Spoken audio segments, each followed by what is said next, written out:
Hello guys, Martician here. Today we're going over the newest patch notes of 1.0.3. Let's have a closer look. As always, these patch notes are in 3 sections: gameplay updates, bug fixes and other changes. So, without further ado, let's get over to the changes. Gameplay.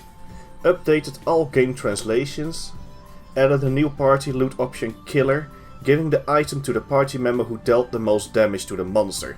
There were a lot of complaints on both Reddit and in the Discord itself that people felt basically cheated, that people who didn't contribute were able to steal their loot. This prevents this now, and I actually really like it. Contribution EXP is now shared equally across party members who participated to the fight. Holy Cross and other debuffs are now counted as party contribution, and adjusted the distribution of party EXP bonus. Non-advanced is 4% per member that isn't participating, plus 13.5% per active member that is actually actively participating in killing monsters. An advanced party is 5% per AFK member, and they get a bonus of plus 14.75% per when they are actually actively attacking other monsters. And they done it because there was a really unhealthy gameplay loop, and people who've played PC FlyFF will remember this.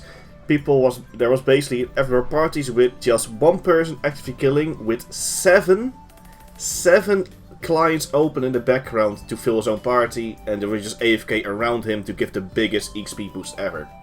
So this exploit is now being thwarted with this update, which I really like, because now you actually need to find active people around your level to get the best possible EXP. Or at least, you know, EXP when they're actively attacking things, not AFK in the city selling stuff. Added more party levels, requiring more party EXP in the high levels, which is nice. Increased perfect block base time.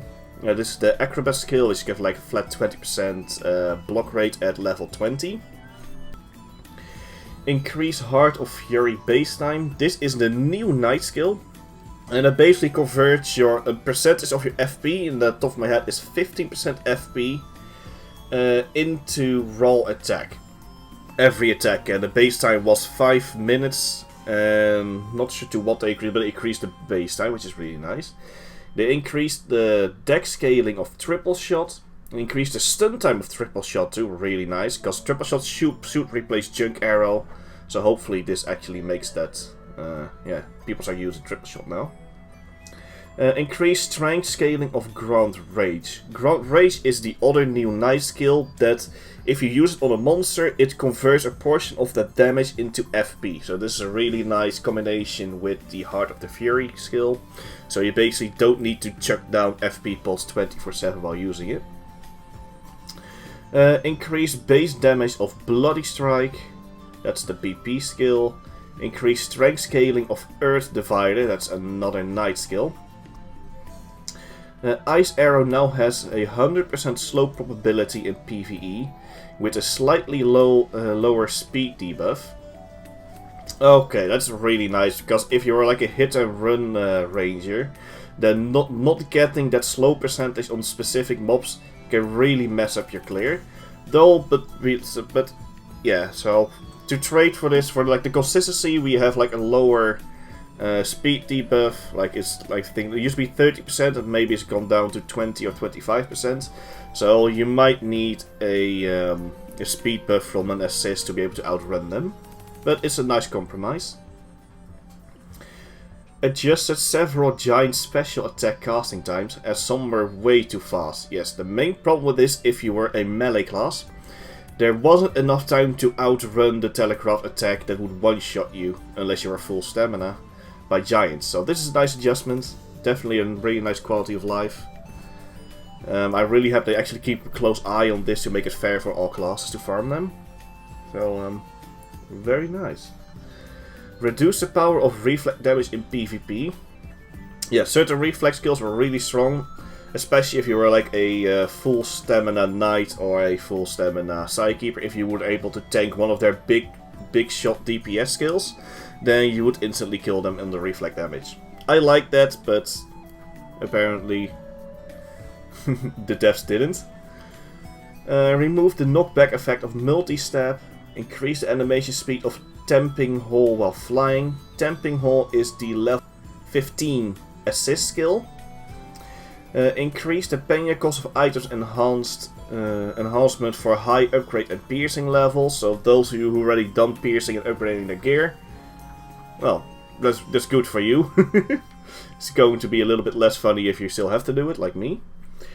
Increase the respawn rate of material catches. Other changes will follow regarding the catches, and adjusted the drop rates of high level common gear, and vagrants cannot attack material catches anymore. The main problem with this was that people had entire material catcher farms going on with like level 5 or level 50 vagrants. There's non-stop killing them on each server, and they're slowly trying to make it sure that everybody gets a fair chance at getting these materials. So that's really nice. And that was it for the gameplay update. So let's go over to the bugs. The bug fixes they've implemented.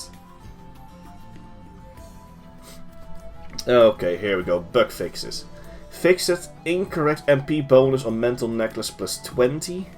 Fixed support players sometimes not counted as contribution in a party. Yes, this was a very big complaint. I've seen it many full support players voice this complaint that they did not get or almost any EXP when they were like actively healing or at least helping out without directly attacking the monsters themselves. So this is a nice fix. Fix low level vagrants not getting EXP in the party. Oh, that was also a bug. Really nice. Fix some players not able to see their guild. Fix the cooldown to join a guild, again bugged for some players. Fix wrong player position with some flying items. Fix power scroll adding pure damage to damage over time skills. Okay, so I want to clarify this a little bit.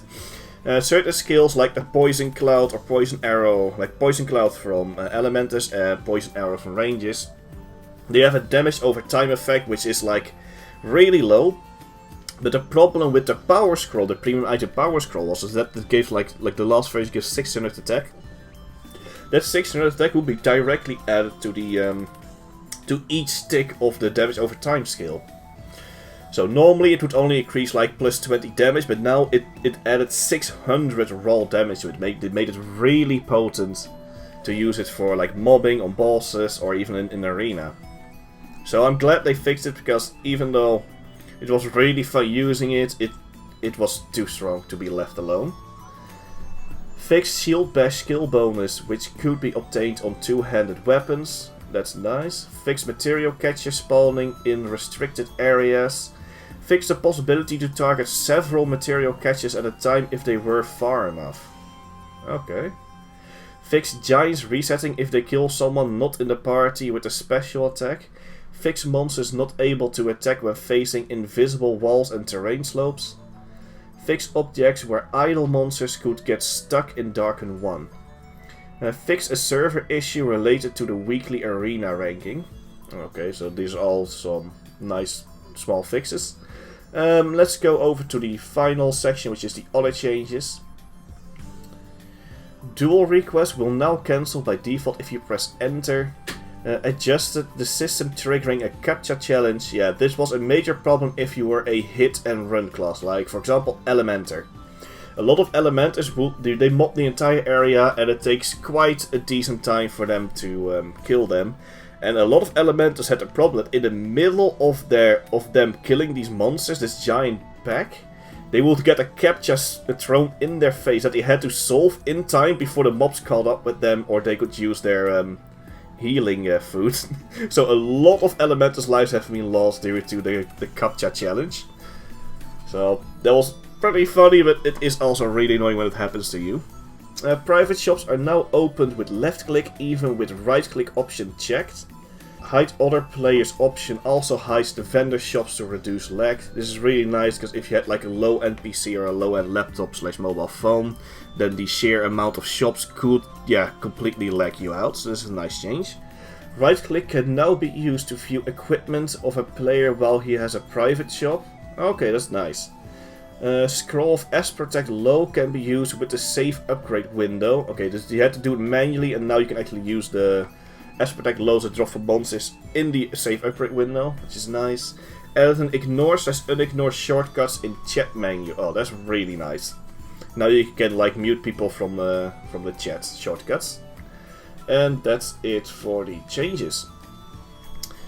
Do you think there are still? Do you know of some bugs that are still in the game that you want to see get changed? Then please comment them down below. If you have any tips or anything else, leave them down below. And that's it for me. And I'll see you guys next time.